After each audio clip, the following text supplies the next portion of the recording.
Bonjour, ici Tourlou, professeure de métamorphose des émotions à l'école de magie Capucine. Alors aujourd'hui, dans cette capsule étoile, j'ai un message que je souhaite partager avec les directions d'école, avec les enseignants, avec les parents qui écouteront cette vidéo et peut-être même, je dirais aussi, les grands-parents, s'il y en a qui écoutent. En fait, je viens ici pour partager avec vous un message qui est d'une importance capitale pour la santé publique, la santé des enfants, la santé de nos futurs citoyens, en fait. Vous avez probablement déjà entendu, si vous êtes du Québec, parler de Pierre Lavoie, un homme qui a inspiré des centaines, des milliers en fait d'enfants à être plus actifs, à pratiquer l'activité physique afin d'être en santé. Donc, le mouvement Pierre Lavoie, c'est un mouvement qui existe depuis un peu plus d'une dizaine d'années. Ayant moi-même travaillé pour Pierre Lavoie, c'est un homme très, très, très inspirant. Puis, je le remercie d'avoir porté ce message-là au Québec pour l'importance en fait de faire de l'activité physique au quotidien, puis d'avoir amené ce concept-là de cube d'énergie avec les enfants, en fait, de l'importance, en fait, de bouger puis d'accumuler, si on veut, des cubes d'énergie afin que nos enfants soient en santé. Donc, c'est un super beau message et aujourd'hui, moi, je viens passer un message qui est d'une importance aussi grande que celle de Pierre Lavoie. Mais cette fois-ci, le message, en fait, que je viens porter, c'est en lien avec les émotions. Donc, pour moi, les émotions ont une importance tout aussi grande que la pratique de l'activité physique dans la santé d'un enfant, dans la santé d'un être, en fait.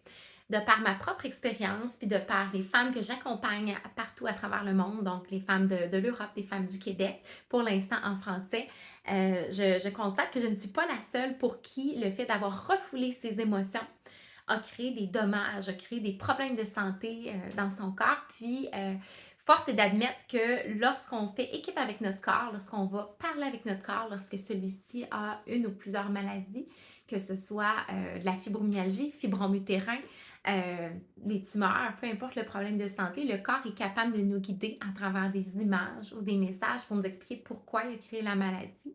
Donc, quelle est la racine de la maladie et ensuite comment aller métamorphoser cette maladie-là. Et je trouve ça dommage de voir des femmes qui doivent passer des mois et des mois, en fait, à les libérer de leur corps des émotions qui ont été refoulées.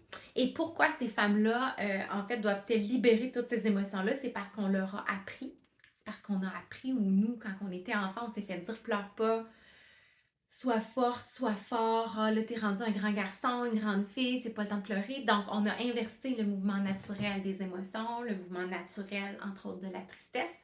Puis, on se retrouve ensuite avec des adultes avec des problèmes de santé. Puis, c'est majeur. Hein, c'est majeur. Le fibrome utérin, si vous m'avez déjà entendu en parler, c'est une maladie qui va toucher dans les femmes blanches 50 à 70% des femmes dans leur vie. Puis pour ce qui est des femmes noires, on parle de 80% des femmes qui sont touchées par le fibrome utérin, qui est en fait une tumeur qui se retrouve dans l'utérus de beaucoup, beaucoup de femmes, puis qui engorge en ce moment les listes d'attente pour des chirurgies. Qui, soit dit en passant, je tiens à le mentionner, dans 85% des cas, après 8 ans, quand on enlève le fibrome de l'utérus, en fait, celui-ci va réapparaître, en fait. Il va réapparaître dans le corps. Puis la raison pour laquelle il réapparaît, ça, c'est une hypothèse que j'ai mise, c'est qu'à la base, comme le fibrome est, selon moi, une masse d'émotions refoulées, que la femme a refoulé en lien avec une situation, un événement de sa vie, mais à ce moment-là, le corps, il n'a pas libéré réellement les émotions foulées. Le fait d'avoir passé sous le bistouri ou d'avoir brûlé la tumeur, parce que bon, il existe maintenant plein de techniques qu'on pense qu'ils peuvent régler le problème à long terme du fibrome utérin, mais je ne pense pas que le problème peut être réglé si on ne veut pas regarder quelle est la racine de la maladie. Qu'est-ce qui fait que le fibrome utérin a poussé dans le ventre de la femme? Euh, donc, tout ça m'amène à vous amener la conscience de l'importance de laisser les enfants vivre leurs émotions jusqu'au bout. Ne pas les interrompre quand ils sont en train de pleurer. Bien sûr, on peut leur demander est-ce que tu veux un câlin, est-ce que tu veux du réconfort, est-ce que tu veux que je te laisse tout seul. On peut faire ça. Mais ne pas interrompre le flot de la tristesse lorsqu'il sort. Parce que lorsque l'enfant apprend à pleurer juste un peu puis en garder une partie à l'intérieur, ça crée des dommages dans sa santé à long terme. Et en ce sens-là, ce que j'ai envie de vous dire, c'est que je me sens portée par plus grand que moi actuellement dans ma mission d'âme.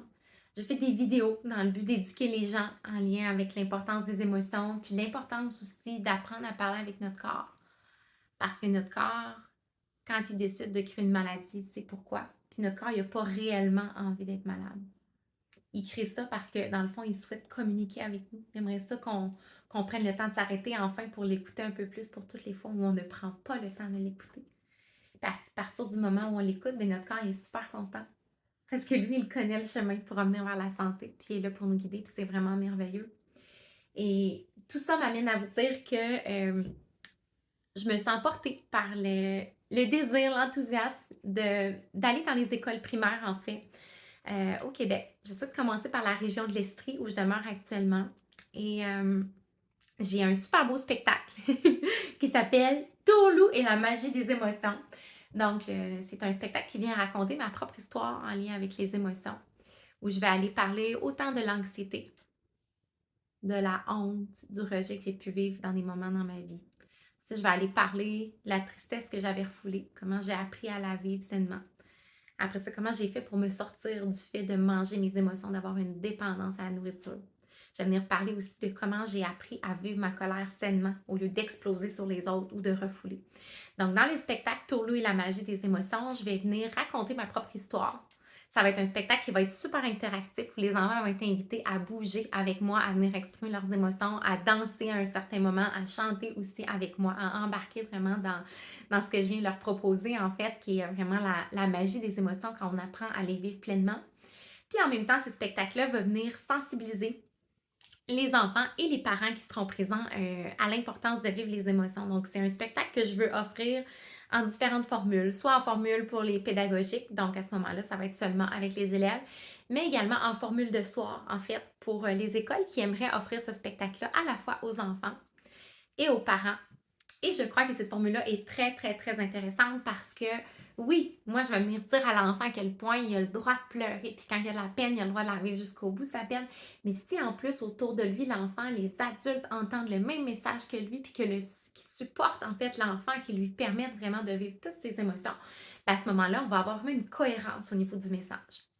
Donc, dans cette vidéo-là, aujourd'hui, en fait, ce que j'ai envie de partager avec vous, si vous êtes une direction d'école, si vous êtes un enseignant, une enseignante, ou vous travaillez dans une école, ou encore que vous êtes un parent, un grand-parent d'un enfant ou de plusieurs enfants, et que vous vous sentez interpellé aujourd'hui par ce message-là sur les émotions, et que vous aimeriez que votre enfant puisse avoir la chance d'entendre ce message-là, bien, je vous invite en fait à me contacter par courriel, donc juste en dessous de la vidéo, dans la description ou en commentaire, j'ai laissé mon adresse courriel ou encore à me contacter via la page Facebook École de magie Capucine.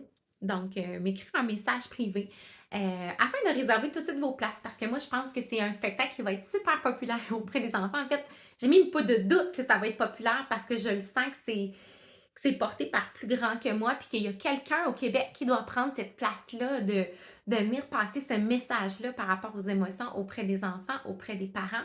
Puis je sais qu'il y a plein de personnes qui le font un peu partout, mais pour moi, j'accepte, ou en tout cas, cette mission-là d'être un modèle pour les enfants, de venir leur donner un modèle de résilience aussi, puis de leur donner un exemple d'une personne qui a vécu des choses comme pas faciles dans sa vie, vraiment pas facile par moment, mais qui a toujours rebondi. Donc, un bel exemple de résilience et de détermination, puis qui va venir également leur partager des super beaux outils en lien avec les émotions. Donc, je souhaite être ce modèle-là pour nos enfants parce que c'est assez rare autour de moi que je vois des adultes pleurer.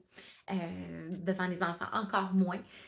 Puis j'accepte d'être ce modèle-là de vulnérabilité, ce modèle-là oui, de femmes qui croient à l'importance d'une santé émotionnelle, donc de notre santé émotionnelle, afin de jouir d'une santé complète, physique et mentale, spirituelle, affective, optimale. Donc une santé florissante sur tous les plans. Donc, si vous êtes intéressé par mon offre de spectacle, bien, contactez-moi. J'ai encore des places avant les fêtes, donc en décembre, également en janvier, février, en mars. Donc, ça me tente d'aller faire un petit tour dans les écoles, puis j'ai très, très hâte de venir partager mon message avec les enfants et les parents, de vous rencontrer. Donc, voilà, c'était mon petit message du jour de santé publique. Vivons nos émotions, c'est essentiel autant que de faire de l'activité physique et de manger sainement. À bientôt tout le monde! Bisous magiques!